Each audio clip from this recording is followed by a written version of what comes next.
Hello everyone, AmyR here with Prairie Paper and Ink, and for today's video I sat down and had a bunch of fun with the Honeybee Stamps Shine On stamp set. So many ideas rolling around in my head for this one. I had so many people asking me when I was going to use it because it's just, there's so many options and things you can do with it. It's just so much fun. So I started off with a couple pieces of black cardstock, and I'm stamping the big nail polish bottle from the set with some juicy embossing ink. I used my anti-static powder tool first, and these pieces are A2 size, so 4 1/4 by 5 1/2. So I discovered I could get 4 full-size polish bottles on each piece. And what, as usual, what was going to be like maybe 1 or 2 cards turned into a bunch.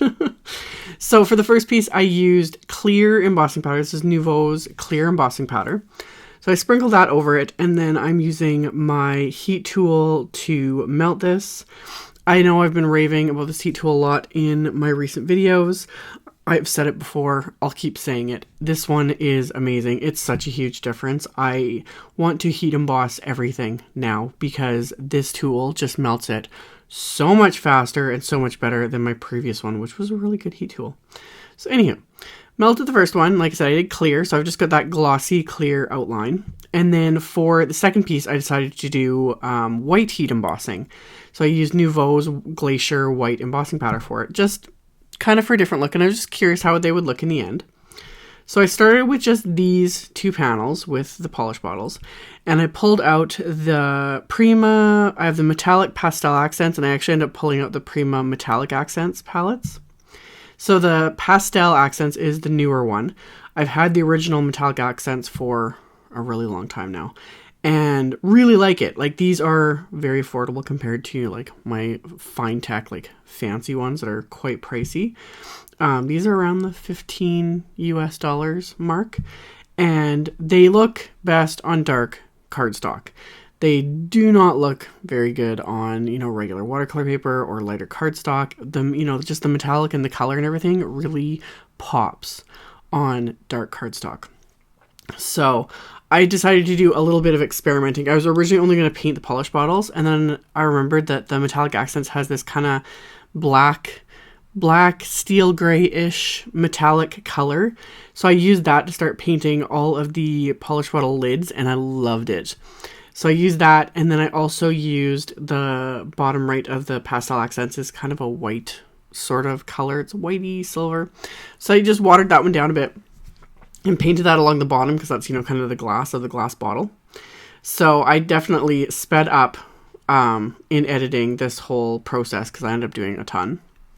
I ended up using every single color because I was just curious how they would look. And just like any other kind of metallic-y or really shimmery type watercolor, you do really need to work it up in the pan. In the beginning, I spray them with water, or else I get my paintbrush really, really wet with clean water and really work it into the pan. And then while you're working, you can even see it on that black pan there in the upper left of the screen. The shimmer in these likes to settle, and this is pretty much true of any shimmery type watercolor. It likes to settle in the bottom, so you always need to like consistently be just working it out. Every time you go to use it, you don't just dip your brush, you kind of swirl it around, work it up so you can pick up that shimmer so that you get the payoff. So I just kept going along and filling in all these bottles with the different colors, and I'm not worried about the streaks. You can sometimes go back and add a second layer if you want. I have done it, but usually I don't. I don't mind the streaks, and I kind of purposely went across to kind of, because normally like nail polish would look like that anyway if it was a really metallic polish. You can see those lines in it when the pigments are kind of mixing in it. So for me, it was more just getting that shimmery color, and it literally does look like it's glowing, just the way natural light hits it. So like I said, these were really, really fun, and I really liked the clear heat embossed ones. They were just fun. So I have so many ideas of just ways you can color this polish bottle, because when you start thinking about nail polish and like all the options out there, the sky's the limit with these. You can just have fun. So I had done those original panels with just the individual bottles, and then I ended up stamping and heat embossing the bottles, just kind of scattered around more A2 card panels. So I did 2 in black, and again, one was white heat embossed and one was clear. And then I actually did 2 on gray cardstock because I was curious as to how these colors would look on gray. And again, I've done videos using the, different metallic and shimmery watercolors on different colors of cardstock. You just get different looks with them. So it's just kind of fun to experiment. So I just kept going along and painting the bottles all sorts of different colors. And with these, I went and did all of the bottles first, and then I'll do all of the bottoms of the bottles at once, and then all of the lids at once. It just kind of saves me from having to wipe off my brush as often, and just kind of sped up the process. But here you can see how they look on gray, and it's a completely different look. So really, really fun. So I'm just using a Tonic Nuvo water brush here, nothing fancy. A lot of times, especially when I'm working with my metallics and shimmery watercolors, I don't use my nicer brushes. I just use whatever random ones I grab, because then I don't have to worry too much if I don't, clean my brush out as well as I normally do. So, and I find you don't need a fancy brush, but that might also be why I got a little bit more streaking, but like I said, it doesn't really bother me. So I went along and painted all of these bottles. I'm going to paint all of the bottoms and then paint all of the lids and then let everything dry. Again, this is all just straight up cardstock. This is not watercolor paper. These are not meant to hold water. But another reason why I like using my metallics and my shimmery watercolors is I'm not using a lot of water. I'm using more color than water, and I'm not going back in. Like I said, you can sometimes get away with adding another layer, but I'm not really working it, too much. I'm not really blending or doing anything that's going to cause the cardstock to pill. I'm just painting on a layer of color and leaving it. So I've never had a problem doing this on just regular cardstock, and I prefer black cardstock and then any sort of darker color cardstock with ones like this, because that's what makes the colors pop and makes them shine so much. When you try it on white, especially with those lighter pastel ones, they just look like kind of nothing. And especially the top row of the pastel pack, those are all interference colors. So they look like nothing on white cardstock. You'll kind of pick up the color when you turn to light, but it's on black cardstock that the colors just pop, because even in the pans, they don't look too special. And then you paint them on dark cardstock and it's like, oh, these are nice. So I painted all 4 panels, set everything aside to dry, which didn't take very long because I wasn't using a ton of water. But I'm not sure how long it took me to do all of these, plus the 2 panels in the beginning with all of the bottles, because I would just work on it and then come back to it later because I'm getting interrupted by kids or whatever's going on. But I got everything painted, and then I would just set, each panel aside to fully dry before I move on to the next step, which is splatter. I finally remembered the splatter, which, I don't know, lately I've just been so forgetful, which is everything. Even making these, I ended up losing a couple of nail polish bottles on my desk. And anyway, I used the white, kind of shimmery white color from the Prima Metallics palette. Sprayed that with water, worked it up. I'm using just a smaller Nuvo brush here, and I'm just picking it up with the brush and then scraping it onto the edge of an acrylic block. And like I said, this is all dry before I do my splatter, and then I just flick the brush against the edge of the acrylic block and splatter that onto my background. And I did this for all 4 card panels that I'd stamped the entire background with. So just added that splatter and again let it completely dry, and then I ended up die cutting these with the largest of the Honeybee A2 double stitched frames. And then for the individual bottles, I just pulled out my little sidekick, since I'm die cutting 8 separate little bottles. So I used a little coordinating die from the Shine On stamp set, and I just taped it into place with a little bit of washi tape, and then I'm going to run this through my little sidekick to die cut this, and I'm going to do this for every single one of these individual polish bottles. So after I got all of these die cut, I did a little bit more experimenting. I was just having fun and playing around. I wasn't sure at first if this was going to work, because I was wondering if the glaze would kind of interfere with the shimmery aspect of the watercolor, but it didn't. And I was also worried at first, oh, maybe it's going to reactivate the watercolor and then it's just gonna turn into a muddy mess. But it worked fine. So I just used Nuvo's crystal glaze, and I just painted it along each of the bases of the bottles here, so it gives it that raised shiny glass look. So I painted out on all of these, all 8 of them. It took a little bit to do. The Crystal Glaze is thinner than Glossy Accents though, so it comes out a little bit faster. I find this it's very less prone to getting air bubbles in it, whereas when I use Glossy Accents, I always get so many bubbles. No matter what I do all the tricks, but I find more often than not, it'll get bubbles, whereas the Crystal Glaze doesn't. So painted all those, put those on a separate panel, and then like moved it where I couldn't touch them because I had to let all those dry for a good long time.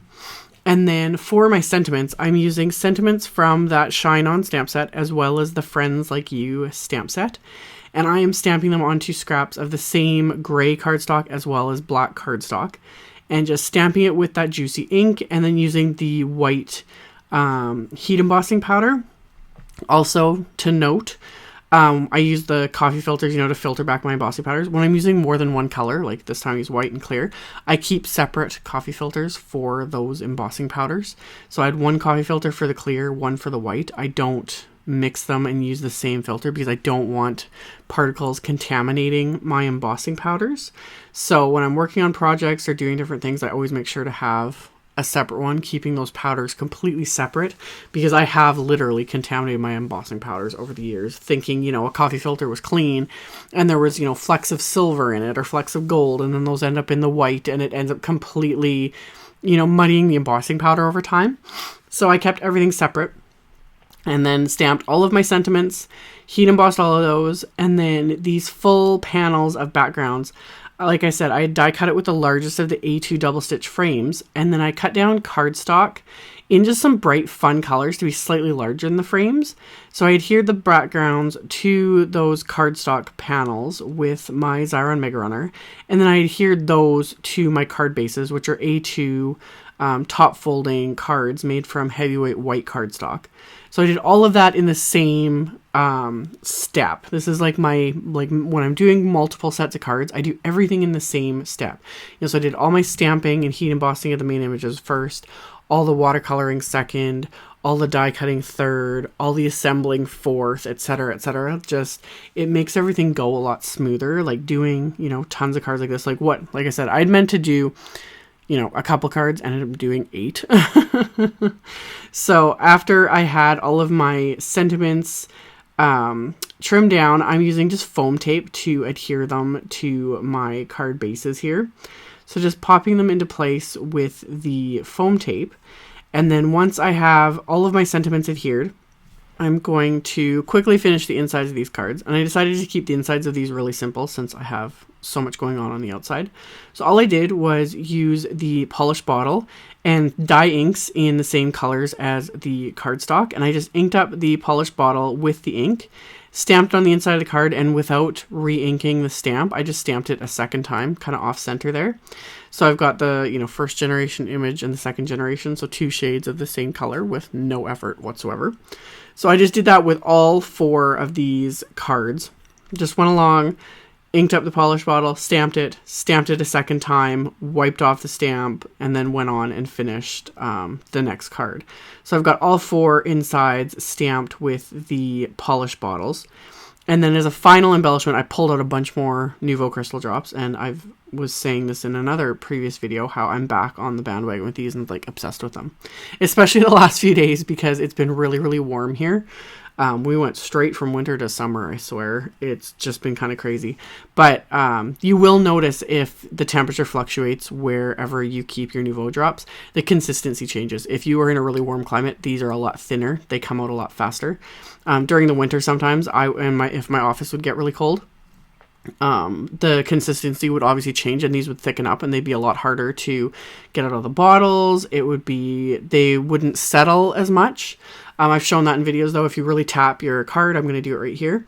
Tap it against something or tap it against my work surface. It helps kind of flatten them out a bit. And if you really tap it, it will flatten them out more. So here's a little trick. Someone actually told me this in a comment on a video a while ago. But when I filled all of those bottles with that crystal glaze, I also had a scrap of cardstock that I applied more of the crystal glaze to at the same time. And you can do this with your Nuvo drops as well, or any sort of liquid product you're adding to your cards, is put some on a scrap of paper at the same time you put it in your card, and then when you set everything aside to dry, don't touch the card when you think it's dry. Touch the scrap and see if it's dry. Like, someone told me that and I was like, that is brilliant, because I've said that is my biggest struggle. I like to touch the things. I end up smearing it or putting a dent in it with my finger, especially if it's anything clear like the crystal glaze, because these bottles still looked wet. I was too scared to touch them. They looked wet and I was like, I don't have time for this. They're going to take forever to dry. And even the scrap looked wet. You know, it didn't look like it was dry yet, but I touched it with my finger on the scrap and they were completely dry. So I was like, okay, this is good. I need to make a habit of doing this more frequently. So that's just a random little tip from me today. So I adhered those bottles to my card fronts. I added a bit of pattern paper. I used the same color cardstocks that I just cut little strips off of scraps. And then I had more sentiments that I had heat embossed. And the last 4 cards here, I just did them all the same layout, same idea. And then for the inside, I lined up the card base in my travel stamp platform and then lined up this sentiment from the Friends Like You stamp set. And I'm stamping that with black ink, and I left the last part off on purpose. So I'm going to stamp all 4 of these cards on the inside with this sentiment. So just going along, stamping all 4 cards, and then I'm going to remove those sentiments and put on just the shinier stamp set, or shinier stamp. There's also one that says sparkle, or sparklier. And that one, I was going to use that one, but I was like, these bottles they don't have sparkle polish in them. They have just shiny metallic polish. So that's why I stuck with the shiny sentiment. So the shiny sentiment I stamped in those same dye inks. And then to finish off these cards, I used those same Nuvo drops in a variety of colors and just kind of added those as my last little embellishment. And then again, set these aside to dry. So these cards, there was a lot of drying time with all of these, but I just set them aside somewhere out of reach where my kids can't get at them, especially my 3 and my 4-year-old would totally touch these. And like I said, I have a problem with it too. So I set these out of reach, let those completely dry. Tonic recommends like 24 hours. Before I even handle my cards or anything, I give them a good few hours to dry, but they're fully dry in about 24 hours. So that finished off this really fun metallic nail polish themed card set. As always, I will have a link below the video to the blog post with links to all of the supplies used, so you can check that out below if you are interested. Thank you all so much for watching and commenting and thumbs upping and sharing my videos. I really appreciate the support, and I will see you all very soon in another video. Bye!